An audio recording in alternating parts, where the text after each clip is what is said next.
food waste is one of the hottest topics. It seems to make sense as well to donate 10% back to ocean charities. You know, it was for us like a real selling point. It kind of sets us apart from other crisp brands. So yeah, it's just obviously as much as we do want to tackle these problems, it's also as a startup, it gives you that angle and advantage over the bigger brands who probably have a huge budget compared to you. So yeah, that's Seachips. Yeah.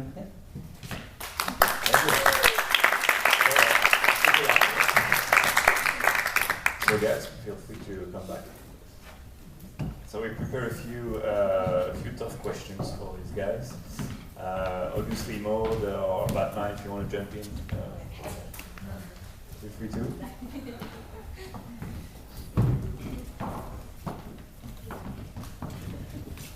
And obviously, if anyone has a question that you can't wait to ask, just feel free to jump in as well. Well, thank you guys. So just to start, I got a question for all of you. I think food waste is quite a hot topic in the recent years. So how, on your hand, like how have you seen the consumer's behavior changing in regards to food waste in the past 10 years, let's say? Yeah, I think brands are now waking up and realizing their values need to align with consumers. People don't just want to buy a standard product from the shelf; they want to kind of buy into your story. So I think all of us, we've kind of seen that and really kind of tried to capitalize on it as being one of our kind of main selling points, our USPs within the brand. Obviously, for me, Sam's and Crisp do kind of do the selling for you because it's quite weird. But if you're just kind of like a standard, let's say, potato crisp, and you're using potatoes that might have gone to waste, it just gives you that extra selling point. Yeah, don't take everyone's answers. Yeah, I think if we look at how consumer behaviour towards food waste has changed, it's definitely changed massively over the course of the past 5 years, really. I think when we look at things like the introduction of the Sustainable Development Goals, 13.2, which talks about food waste directly, that's been a massive driving force. We see how on the back of that legislation around the world has sort of changed. We've got, France, Italy, Greece who are sort of pioneering that. And on the back of that, there's been a shift in public discourse surrounding food waste, and it's been global trending news. So that there already is shifting the consumer mindset and really making people more aware of food waste. I think if we were trying to make a platform like this with Too Good To Go 10 years ago, we'd know it wouldn't be as successful as it is now, because there is a lack of education and a lack of awareness with respect to food waste in general. But we do see that changing. But of course, it's a long journey. Yeah. Yeah, I was going to say exactly the same. It was 10 years ago, lack of education and awareness completely. I just remember at school, like everyone would just throw things away without even thinking. Whereas going back to World War II or I, everyone was rationing and saving. So in between that, we then I think had an abundance of everything, and health and safety regulations increased, and so everyone was then so aware about shelf life and use by date and didn't use their common sense. So everything would just go in the bin without even thinking, and no one used to, hopefully they do a bit more now, but think about where that food is going afterwards, and also the journey it's been on. And I think that is such a huge part of it. And as you were saying earlier, that the labour, the money, everything that's gone into the products that we're then throwing away is just, phenomenal. So I think recently more and more people have brought this up, and people are now actually aware, and that it does, it causes huge social problems, especially with climate change, which is one of the biggest problems of food waste. So, yeah. Yes, I would support what you said, Jamie, with the political debate. Like, definitely the fact that more and more people are talking about food waste, and especially in the Elysa, it has been a lot about awareness, and we are all more aware about the impact that we have on climate change, on the environment, and that food waste is part of it. And I think as individuals we can also relate to it, because we can do something about it. It doesn't mean that food waste at home has been reduced over the last few years, but we are more and more aware of it, I think also supermarket have maybe played quite a big role in that, with a little less than perfect carrot, or packaging wonky fruits and vegetables. It helps create more awareness about what it is and what it means in terms of food waste. Yeah, I think as well, there is a difference between awareness and action. Like if you take the UK as an example and look at domestic food waste, the only time that this has really stabilised and reduced was actually in 2007, which sort of ties in with the economic crisis. So really, we're now actually wasting more food as a consumer than we were back in 2007. Yet there is this heightened awareness around the food waste movement. So it really does seem that to really change the way consumers are interacting and engaging with food is when there is a cost aspect and when people can really identify and relate with that. Thank you. Next question is more for Sophie and Dan. So, how big is the other shopping driver is the whole ethical element in saving food, tackling food waste for your customers? How? Like the comparison between the quality of the product and the ethical purpose of it. How does one view first? I think It's definitely a key differentiator compared to our competitors. I would say that our customers call us because we have a focus on sustainability, because we help reducing food waste. However, they would order on a regular basis because of the quality of the food, because of the service, and because of the green credentials. So there's a wide range of variables to take into account. But yes, it is important, and it's all around our business. It's completely into the brand, into what we do, from the way we deliver the food by bicycle, the way we pick it up, and we moved close to our suppliers as well to help reducing our carbon emission. So it's definitely in our brand, in our sales email, in our social media. It's a bit everywhere. I think for us the main one is it just like on the shelf if there's like Seachips next to, let's say, another healthy crisp, it's just something like an extra kind of like urge or like nudge to someone to buy into you. And people are looking, it's like almost like as a consumer, it's like an easy way to kind of feel good about yourself as well. And I think as it is so topical now. And again, same with you, like we are literally right next to the smoked salmon processor in Cumbria. So they literally just drop it off to us now. And yeah, like it's imprinted everywhere, so all the customer touch points, like where to deal with seafood waste. So I think maybe a while ago people would be like embarrassed about using a waste product. I think now it's kind of like we're proud of it, because that's what consumers are looking for.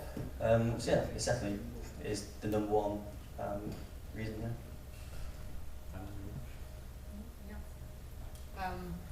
Yeah, I mean, it's why I started. I would have never started a hummus brand without that sustainable ethos, because that's what I'm passionate about, and I felt it was so important to raise awareness as well as being able to help British farmers. So yeah, completely. And by doing that, I've managed to use Chickpea as a platform to actually get into various offices or events companies and kind of get around the back and actually see, as I was saying earlier, the sustainable managers or the chefs, and ask them what they're doing with their waste. And without Chickpea, I wouldn't be able to get into those offices and speak to those people, or go and see supermarket bins, which is still atrocious even in independents. Won't name any, but and again, it is the problem is also the packaging being with the food. So a lot of the waste is the fact that it can't be separated. Whereas in home, I guess it can be, but that's the problem with a lot of supermarket waste. Thank you. Okay, a question for Jamie now. How big would you say is the impact of your users into spreading the message of the mission of Too Good To Go? Massively. In a nutshell, no, I think again, to go back to what we spoke about before, is the main mission for us here at Too Good To Go is to inspire and empower people to take action against food waste. And that's really our key differentiator. You know, it's not just a food app, it's about engaging people on a topic that maybe they weren't aware of originally. And really what we want people to do is have this wow moment, like a wow, I can't believe this perfectly good food was going to go in the bin. And on that starts this, it starts this reaction in people's minds that actually they start changing the way that they view food. So whether it's going to the supermarket and it's getting a 3 for 2 or a buy one get one free, they start questioning, actually, do I really need this 2 kilo of carrots? Because unless you have like 4 rabbits, I doubt you're going to be eating them in a week, right? So really the consumers have been massive in terms of increasing this movement. The virality of what it is we're doing is something that's fun. So the chance for people to engage in it and share that message with friends is one of the reasons why we are where we are. Cool. Sophie, got one for you. So I used to work in events management myself a few years ago, and I witnessed a lot of food waste happening in the whole catering and hospitality sector. Can you explain a bit, as a catering company, what kind of challenge you're facing when it comes to planning the right amount of food, and how do you deal with it? Sure. So yes, there is a lot of food waste in the hospitality sector, in catering industry. I think it's about like 3.5 million tons everywhere in the UK. And I think there are many reasons why there is food waste, but two major reasons are food preparation. There's so much overproduction in catering companies because it often happens that chefs prepare in large batches, and so the rest just go to waste. And a second reason is plating. Sometimes there's too much carbs in the plate, there's too much food in plates, too much bread, and people just throw this away at the end. So that's a big challenge.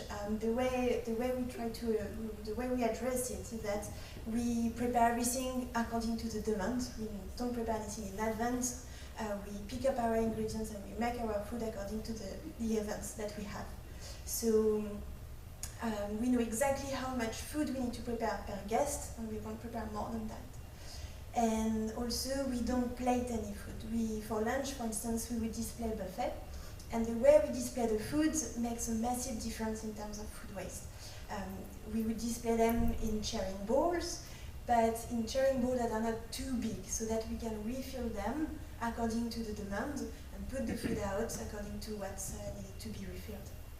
And this helps a lot. And when there is any surplus food at the end of an event, we would always have containers to package it and to give it away to guests to make sure we have a zero waste event. Hannah, so you're using surplus fruit and veggies to make hummus that tastes absolutely amazing. But that's the fact of saying you're using surplus fruit and veggies sometimes badly perceived by some consumers. So it used to be, I started by collecting all the surplus from London markets, and that was,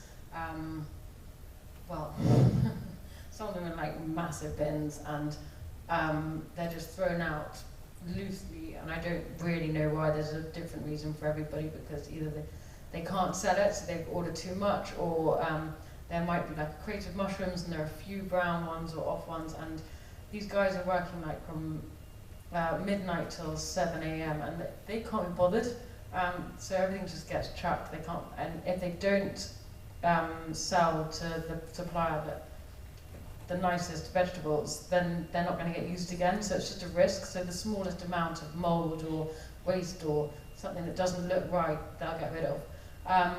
Also, sometimes there are suppliers where they've ordered too much and then there's just no home for it to go, so often I'd go and there'd be like 10 crates of carrots or spinach, falafel, whatever it is, not falafel, fennel, and they just didn't have a home and they just wanted to get rid of it, and if they didn't, they would just chuck it, and they prefer to chuck it than sell it for too little, which I didn't really understand, but it kind of, it's a funny concept. Anyway, and then now we're kind of working with the imperfect vegetables, which are from wholesalers, so they're the ones that don't reach the supermarkets because of the shape size. But my ultimate aim, which we're now working on, have been for the last few weeks, is actually working directly with the farmers and missing out the wholesalers, because that's who I've always wanted to work with, but I didn't have the volume, whereas now we have the volume where it makes economical sense and environmental sense to be able to get, for example, trying to save 10 tonnes of beetroot on a farm in Ipswich at the moment. They did have 100 tonnes, but unfortunately where we have to prepare it and freeze it, because I'd have to freeze that so that it could last the season until it's out. They don't have the storage at the moment, so it's gone back into animal feed, which is a real pain, but they've reserved this 10 tonnes for me. So it's working with the farmers, and the reason that they can't sell them is because the supermarkets are not accepting the price that they're asking for, and if this farmer says accepts anything lower, then he's not making any money, he's losing money, and it just completely undercuts their business, and they can't do it. So this guy's sitting on 100 tonnes of beetroot in a huge cold storage, costing him hundreds of pounds, because our supermarkets have gone, oh well, it costs half a penny less to get it from Spain, so I'll get it from Spain. So the government and supermarkets aren't supporting our farmers, and we're importing it all, and it's absolutely crazy. It's in fact just tragic. Can't let's talk about it really. Yeah, we're mentioning the problem with different, many sources, so indeed. Damien. So you're using fish skin to make crisps. Do you have any other good examples of unwanted parts of animals or vegetables that should be used to make products? Yeah, I mean, I would say one interesting one, which I kind of discovered more recently, was it's a bit weird, probably a bit off-putting for a lot of people, like duck neck skin. That sounds quite horrible. But, you can make like the most amazing like scratchings using it, and it tastes like amazing. And people who think so. I think there's like, a lot of ingredients that come in and out of fashion as well.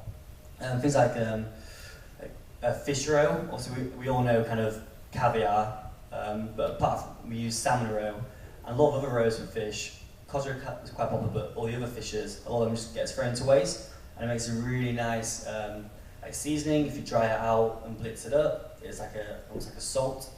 So there's a lot of kind of, I would say, like forgotten ingredients like that kind of get lost, and then it just takes a brand, or a lot of trends, originate from restaurants. So I had to start cooking in restaurants when pork belly wasn't a thing. It just wasn't, and chefs started using it, and the price just you just be able to get for dead cheap. So yeah, I think the interesting one to see is apparently this duck neck skin, and loads of it goes to waste. So most of it, the heads get chopped off and just gets chucked away. But that's just still you get a lot of skin on the neck, which is nice little. Honestly, it's really nice. It's really nice.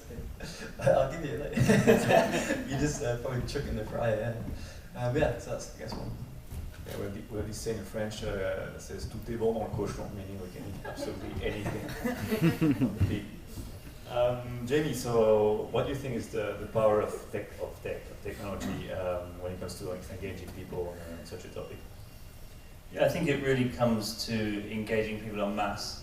So again, going back to what we're trying to achieve here at Too Good To Go is about changing the behaviours of people in the mainstream. It's not really about speaking to the converted, those who are already composting or those who are already making amazing hummuses.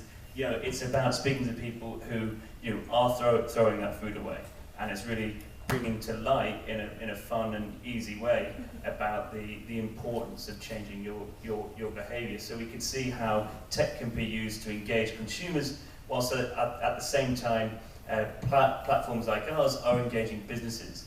So we're seeing how tech can be used to actually bring awareness to the fact that people are throwing food away. I think one of the first things partners of ours that they realise is wow, I can't believe we were throwing this amount of food away in the first place.